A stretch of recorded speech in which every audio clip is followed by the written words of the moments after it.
Welcome to this episode of Giving Your Dog Its Best Life. I'm Janine Smith, canine educator. We all love our fur babies and want to make the most of our years together. Join me as we discuss all sorts of ways to give your dog its best life. We'll cover a bunch of topics: health, training, challenges at different developmental stages, from puppyhood to crossing the Rainbow Bridge, and maybe just a little bit of storytelling centered in how deeply we love these amazing canines. If you enjoyed this podcast, please like and subscribe. I would love to hear from you in the comments or via email at janine@edupups.com. I'd love to hear topics you feel are important to your life with your pup. Together, we can speak, live, and love dog as we give your dog its best life.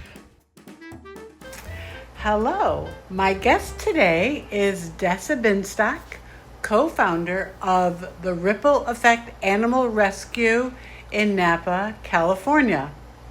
Welcome, Deassa. Can you tell me a little bit about how Ripple Effect was founded and how the organization differs from other rescue groups? Sure. So I'm Deassa Binstock. I'm the co-founder of Ripple Effect Animal Project. And we were founded in 2020. My co-founder and I have over 30 years of rescue experience and vet experience. And we wanted to do rescue kind of a little different. And so one of the things that we do that is different from other rescues is we're able to go into like the homeless encampments and triage things, because my vet tech experience allows me to kind of triage and go meet people face to face. And it all started kind of with our homeless population. We were already kind of helping people in the homeless encampments. And so we wanted to start a nonprofit to kind of fund some of that. Because some of the dogs had severe medical things that we wanted to take care of. And so that's kind of where it all started. And then, we started an adoption program. And it's kind of morphed now into where we are doing a lot of spay neuter because we feel like that's really important. We're doing a little less of our adoption side of things. And our focus is helping people keep their pets. So if that means helping with a surgery or an ear infection or something like that, we can do that. And then the spay neuter, because that's really the core of all of our problems, is just being able to do more spay neuter and TNR, which is trap neuter return of our feral cats. And that's something that we're really focusing on this year. As I think there's lots of big rescue groups out there doing adoptions, and they do it really well. And us being a small volunteer-ran organization, doing adoptions is a lot of work for people who work full-time. So we've decided to cut back on that and do the things that we do really well, since there's other groups out there doing those things really well, and just trying to find what our niche is in the community. So fascinating. I actually didn't know that part of the reason you started was because of the homeless population.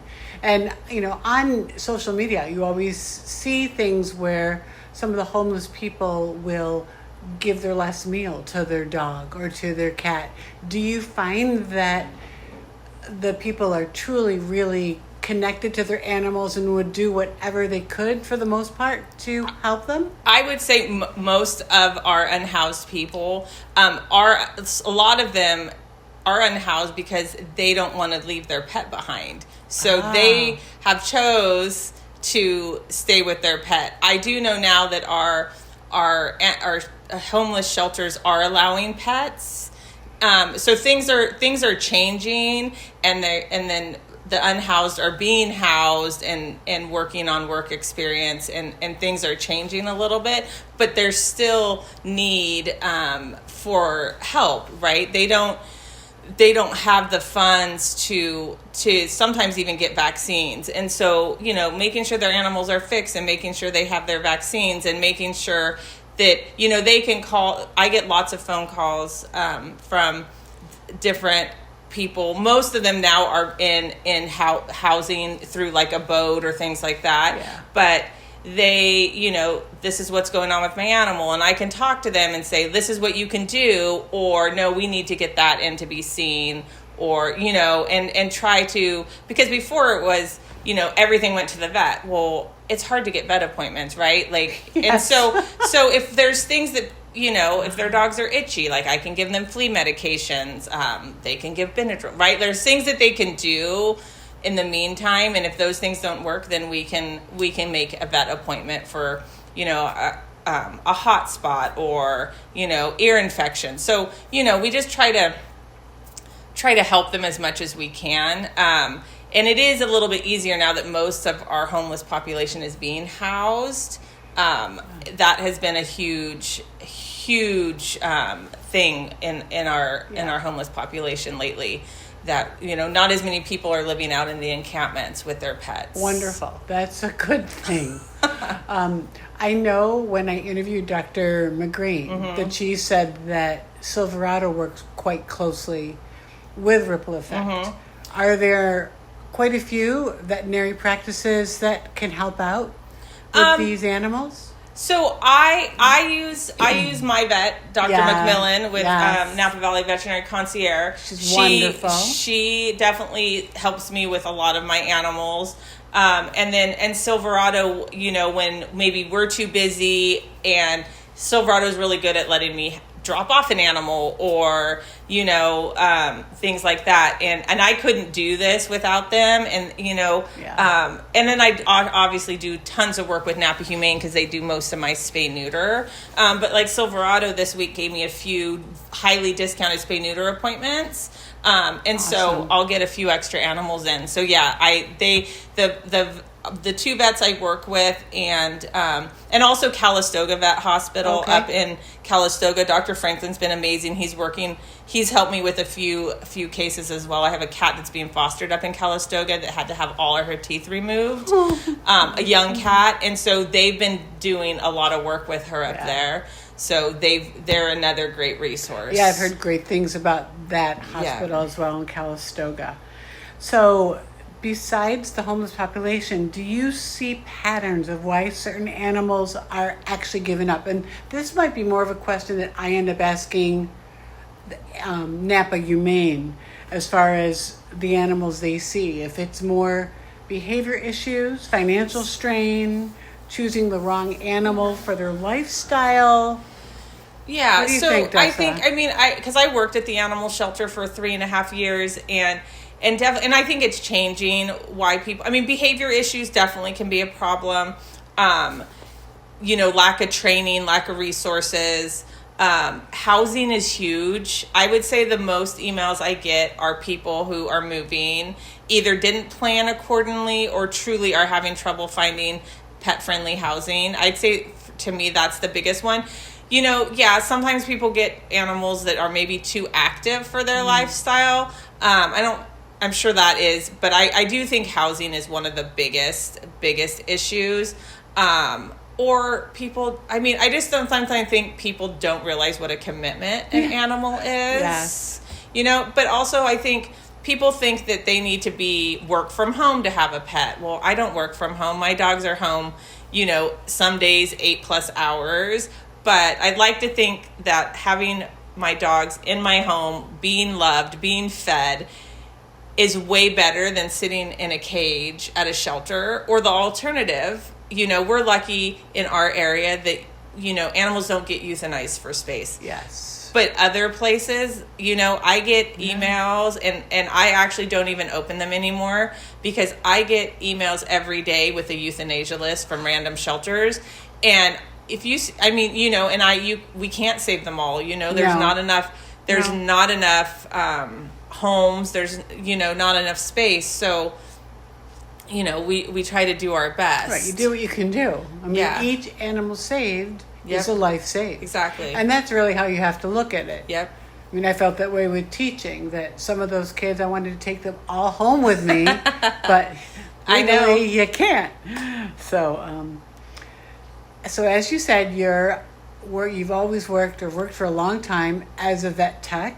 you're very committed to helping animals. And then I know you have some of your own personal animals. So could you tell us a little bit about your own fur babies, the ones that are yours? So my dog Nina, she's a pit bull mix. I rescued her at about 3 years of age. She came from a not great situation up in Yountville. She had no fur on her skin, severe allergies, wonky knees, and she's amazing. She's the sweetest, most gentle dog you'll ever meet. And I also rescued her sister Taka, who was a little Chihuahua. She's living her best life in Sebastopol with an amazing family. And so Nina's going to be, basically today's her 12th birthday. And so, she's my old girl. Well, no, she's 12. So, but I also rescued Pop Tart, who is 14 or 15 from Muttville last October. He's my third dog from Muttville. And if you don't know who Muttville is, they're a senior dog, rescue in San Francisco. They do all size dogs. They have an amazing facility. They're an amazing organization. And he's my third rescue pit bull. And most of my dogs I get from Muttville, I have them for about a year. They're kind of end of life dogs. Mm-hmm. I didn't think Pop Tart would make it through the holidays, and here he is, still thriving. He was a street dog from Stockton. Wow. And then I have Esther.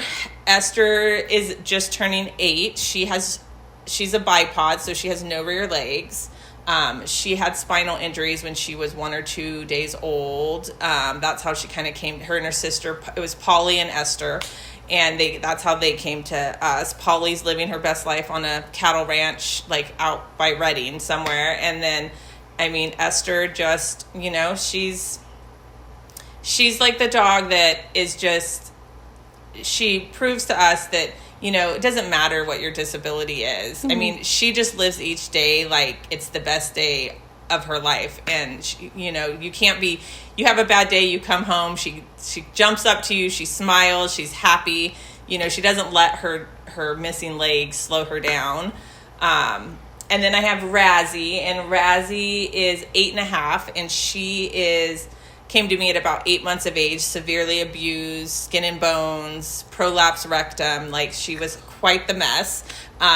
She is really sweet, but definitely has stranger danger issues. But as long as I'm with her, then she feels safe, and she's super friendly, great with all the other animals. I have a goat, Cinder. Cinder was from the 2020 fires. She was found tied to a pole up in Lake Deassa, so her udders and her ears were singed. So she doesn't trust people, but I'm gaining her trust. We got her from the Napa County Animal Shelter.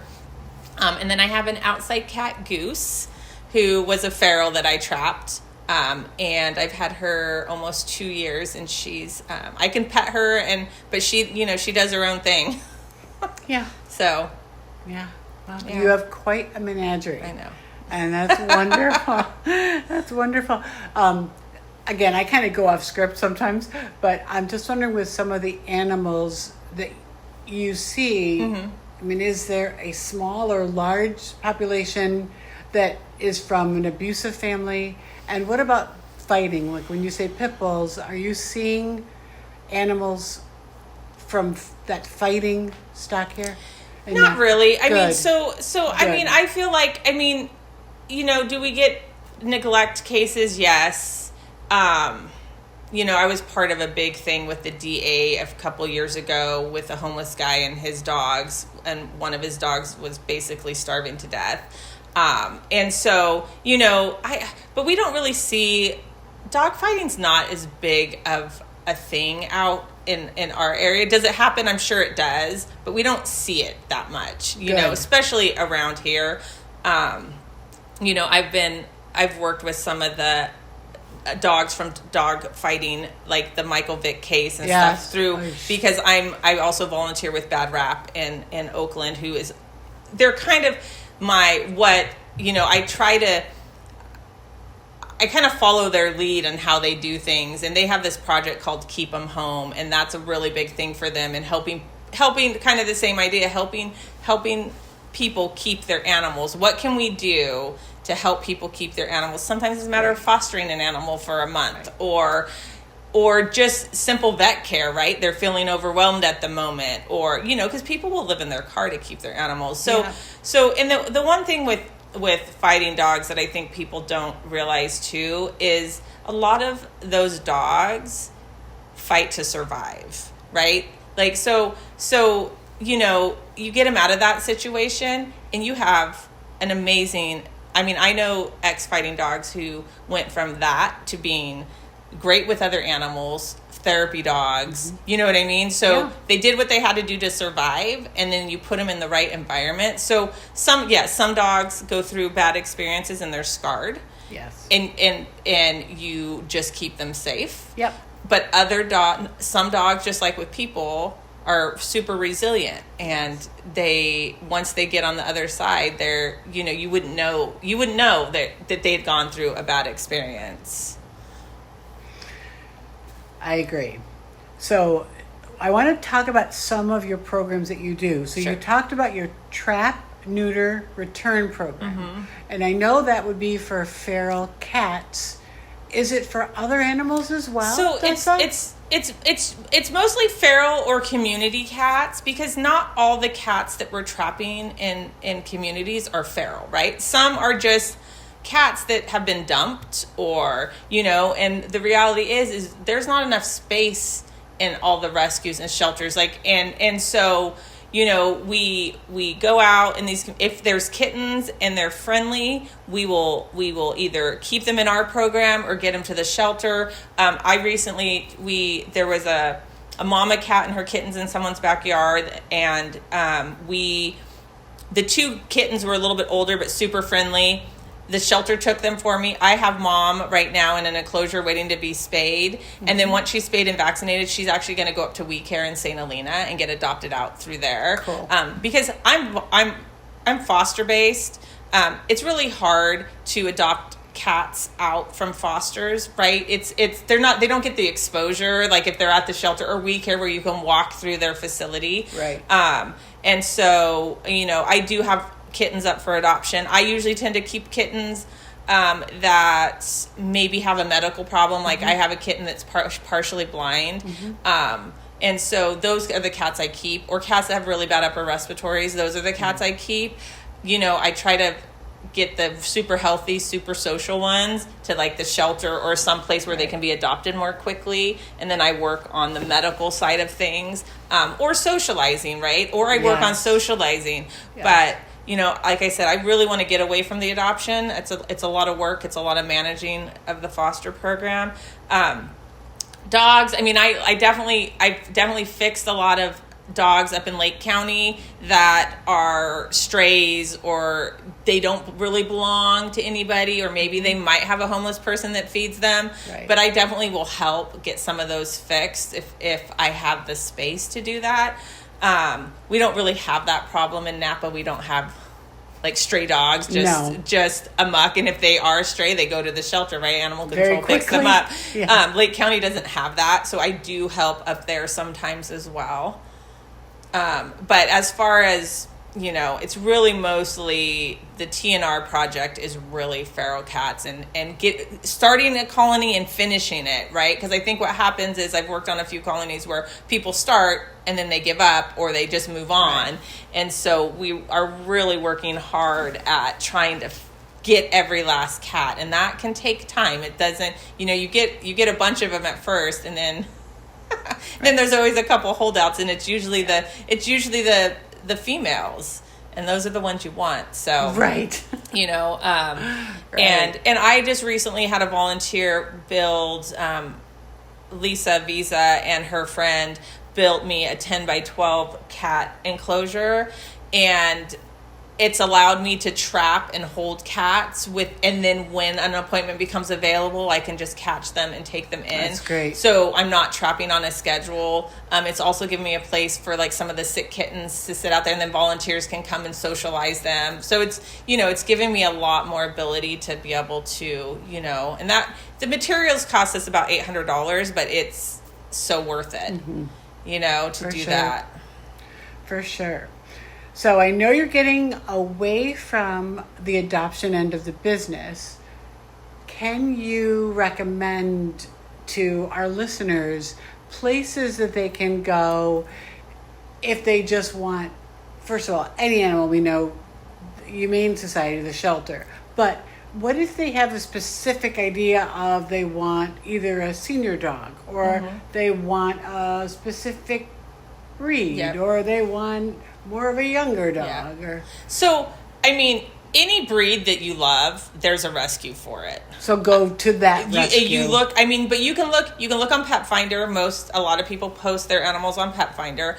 Muttville's great for all senior dogs. Lily's Legacy in Sonoma does senior large breed dogs, so like 40 up. And their facility is so nice. It's awesome. So if you ever get a chance just to go visit, but they've had shepherds, they've had Malinois, they've had Goldens, they have labs, they have pit bulls, they have, you name it, they've had it in there. So if you're, that's a great organization. Dogwood, over in Sonoma too. I mean, Shirley Zindler, who's the founder of that, she's like one of my idols. I mean, she's just amazing what they do. They have they have a nice property, a huge volunteer base. They help a lot of animals all over, and do a lot. They have great working relationship with their vets, and they take on. We recently, a girl I know went down to Stockton to a homeless encampment to pick up a dog. I'll make this story short. She went to pick up a dog. She came back to Napa with 2 adult dogs and 11 puppies. Wow. So, and she reached out to lots of people, and I was the only one that returned her phone call. And so we had 11 puppies, and the adult dogs went to respective rescues, and then the puppies, which we have, and all are out on foster to adopt, except for 2 are in limbo. And they, we're vaccinating them every month. They'll get fixed in November. But then, you can't just stop there, right? We need to figure out, we need to fix the moms, right? Right. And the dads. And even though this homeless encampment down there has lots of dogs, we really were just focusing on the ones that all these puppies came from. Right. And so it was a lot of coordination, finding places in Stockton, low cost, to do it without us jumping through 100 hoops. It was hard communicating with the guy with the dogs. He agreed to let us spay the 3 females. One of them had multiple litters. We didn't want us to neuter his boys. And so Ashley, who's been amazing, she's been helping me even get all these puppies adopted. She went down there and met up with a couple volunteer people down in Stockton. They rented a U-Haul. We sent cages and dog food and leashes and collars. And I sent her down there with a little bit of extra money, and I said, if he won't neuter, offer him like $100 per dog to neuter them. And he's like, oh yes, right? I mean, to me, that $200 was worth it. Right. One of those dogs was an old man. Like, he didn't, and we were, you worry about all the things that come with having an intact dog. Because if things go wrong, then it's super expensive, and they don't have the money. Right. So, we were into that but we got the 3 moms, the 2 dads, everybody spayed and neutered. We bought him a tent. We made sure he had dog beds, leashes and collars and yes, we didn't fix all the animals in that encampment, but we took care of the problem of those 11 puppies. And even I told Ashley, I'm like, that's all we can do, right? Like, we finished, we went from this start to finish, and that's one thing, like, he felt seen. She took him to breakfast. She took him to Walmart and let him pick out some stuff. He got a t-shirt, a pair of pants, some underwear, and you know what I mean? The things that no one's probably ever even taken the time to say, hey, what do you need? Right. You You know, have value. yeah. Yeah. And in doing that, you build a trust, you know, because when you just walk into these encampments, they think, they don't trust you. So it's building that trust. And that's a lesson I learned working and volunteering with Bad Rap is we would go into like Oakland and some of these lower income places and do spay neuter, and you walk in and these people don't know who you are, but by being there and educating them and offering free vaccines, they come back the next time and then they're like, talk to you. And then sometimes it takes 2 or 3 visits, Sure. but they learn that, you're here to help and not judge. And so, you don't always hook people the first time, and that's okay. But by not judging and offering them support, you can kind of win their trust, and you get a lot more out of it when you do it that way. Absolutely. I mean, so I learned that lesson I started volunteering with Bad Rap over 20 years ago. That's kind of why I do this. Like, they were such an inspiration for me. And I still, if I can volunteer to help with spay neuter events that they do in the Bay Area, I do. That's amazing, Deassa. I know I came from back east. And so a big issue there were the Amish, and with puppy mills, and with mommy dogs who had litter upon litter upon litter. So there's a lot of rescue groups there that worked with that type of thing. As far as puppy mills, like if do you have any advice to make sure people who are looking for a dog find something from a reputable group versus a splashy website that actually is horrific? Yep. So what I would, one, if you're buying from a breeder, and this, like you want to meet the mom and the dad, right? You want to see where they're being kept. Exactly. You need to, because there are people breeding for the right reasons. Yes. And we probably don't deal with as much puppy mills as we just deal with backyard breeders. Right. Which, really aren't any better. So it's, I feel like a good breeder has a waiting list, or there are people like, what I mean? Like people, they have a reputation. Yep. They don't need to advertise on next door or with a sign out in front, puppies for sale. Well, yeah, or sign, yeah. And so, I think so. And there's so many online. You should never get a puppy shipped to you sight unseen. I agree. And I have some, and without a video of where they're being, at least like even if a video of the house and where they're being kept. And I know some friends who got a cute little Basset and she's the best dog, but and I warned them, and she goes, oh well, we've been communicating and FaceTiming and doing all this stuff, and I'm like, okay, well, as long as you're comfortable with that, and this dog is amazing, and it all worked out, but like, I just. I think FaceTime is important, where it's not just a video, Yep. but you are there talking to the person and they are showing you Yep. where those puppies are, the parents. Yep. And then I have a different podcast on how to find a reputable breeder, and it lists the questions that you should be asking to interview that breeder and the answers you should be getting if that's really what you want to do, is get a puppy. Yeah. Then, and I tell people too, and even if you are looking for a puppy of a certain breed, the Golden Retriever Rescue, they get puppies, right? They get mamas and puppies. Dogwood, they have Frenchies that have puppies. They have, you name it, so a lot of your rescues are getting purebred puppies. Right. Yes, you don't know the full thing, but even. But still, you can find a puppy in the breed that you want. Unless it's some obscure breed, but our popular breeds, and when people, for me, it makes no sense to spend money on a pit bull puppy, right? Pit bull puppies are a dime a dozen, and so it's, just go to a shelter and rescue one, I agree.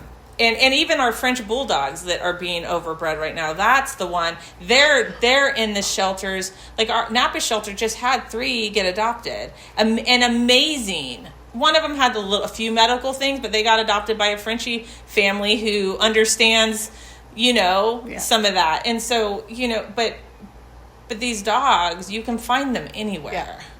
And we all know that, French Bulldogs are as cute as can be. I would love one day, but I also know financially they're expensive to own. They have a lot of medical issues, and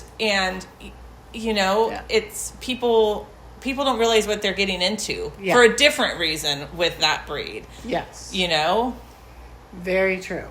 So instead of puppies, let's talk about the other end, because one of your programs that I think is fascinating and so important is Fospice, where you are fostering senior dogs and giving them a wonderful end of life before they cross the Rainbow Bridge. So if people listening to this are interested, obviously in one of your adoptables, they would look on your website. Yep. But if they're interested in being involved in any of your programs, whether it's Fospice or whether it's volunteering for the Spay and Neuter, tell me how they would kind of get in touch with you, and more about the Fospice as far as, I don't know, the animals, where they come from. And So as far as getting a hold of us, you can go on our website, which is a work in progress, but it's a newer website. I still am learning how to update it.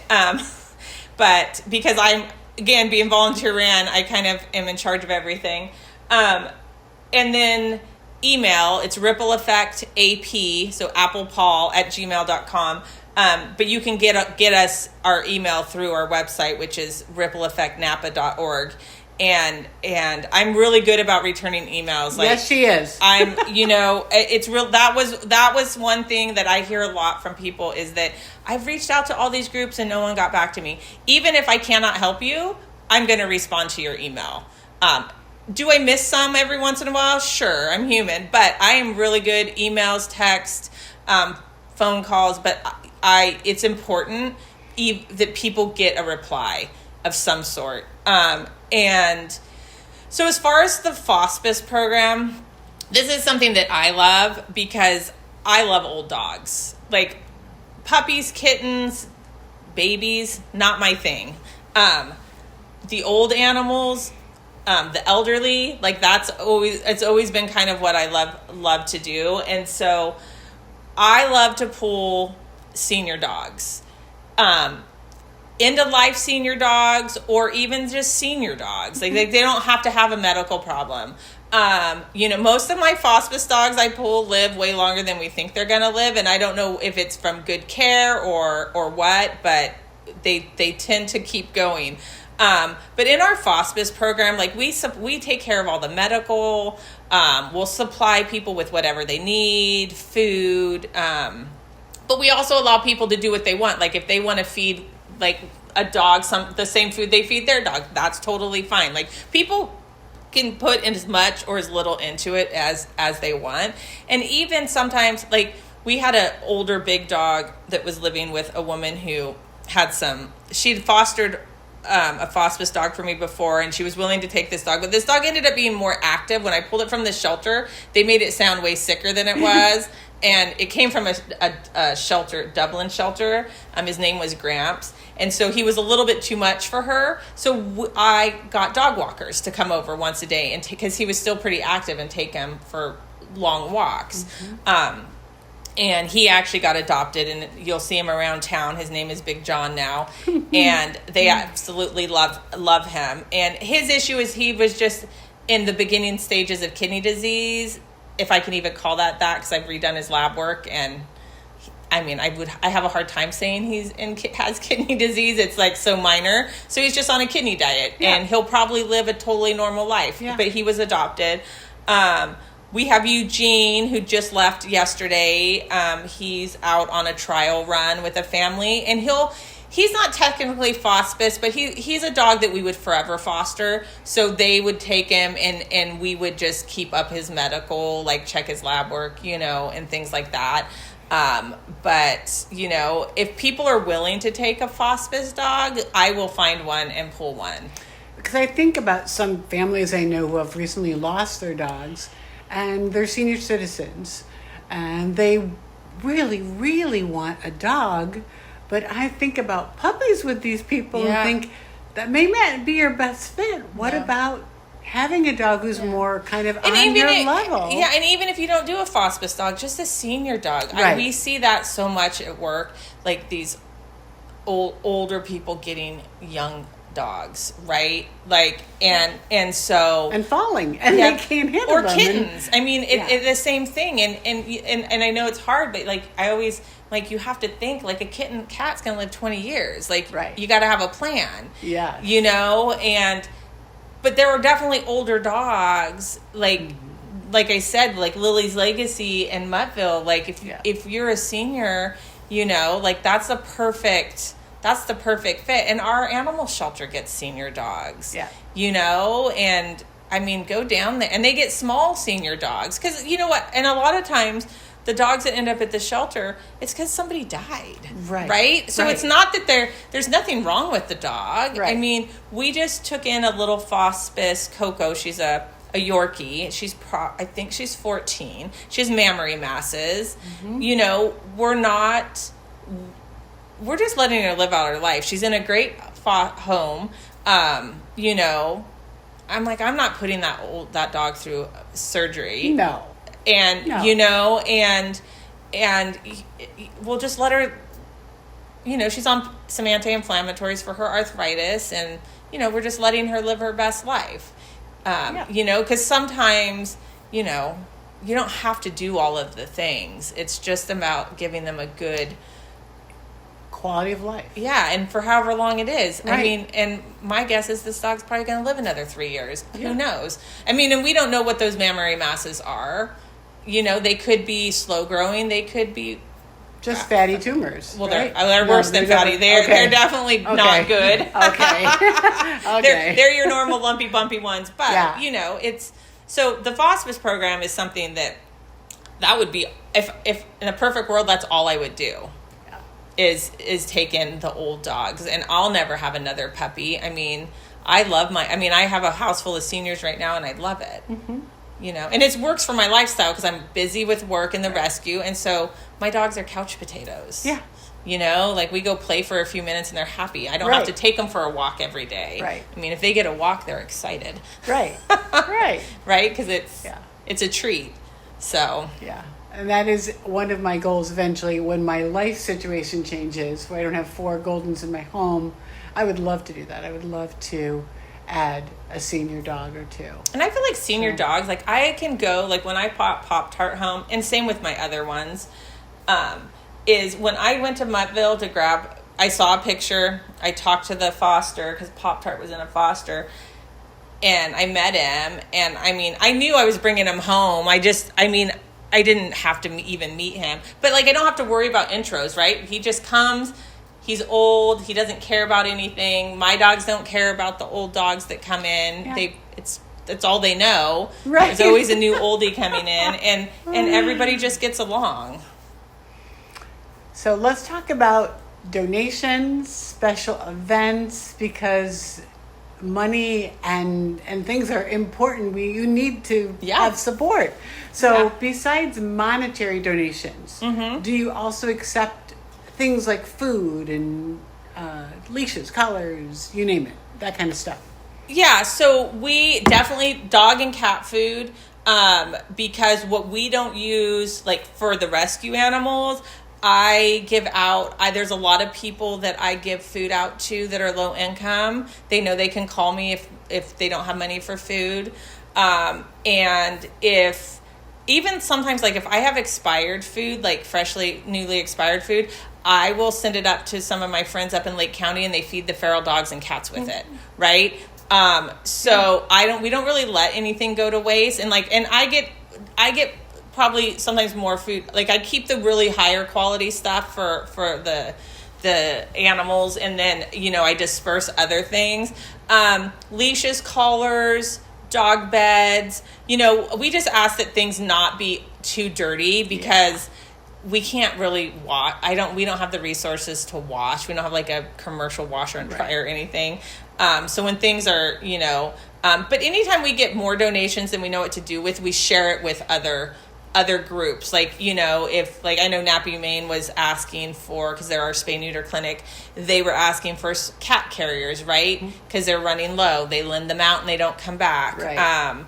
And so, although we don't usually have an overstock of cat carriers, because I'm always looking for cat carriers too. Because I do the same thing. I loan things out and they don't always come back, and that's okay, right? If somebody needs it, then I'd rather them have it. Right. Blankets, towels, again, and when I keep a nice stock, and when I get overstock, then I just share it. So nothing, So if people want to donate physical items, Yep. do they contact you on the website, Yep. email, Yep. and then you figure out something? Yep, and then I can give you the drop-off address, Oh, good. I do ask. Good. I've started asking people like what they have, because there are certain things like giant plastic dog crates. I can't store those. Like, I have a couple of those, and that's great, but I don't have a place to store those. The black collapsible crates we love. We stockpile those. We have them if there's a disaster. We have them if people need them. Like, if someone calls me and says, I have this dog, I really need a crate, but I can't spend whatever it costs for those giant crates, I will give one away. Yeah. So I share it with the community.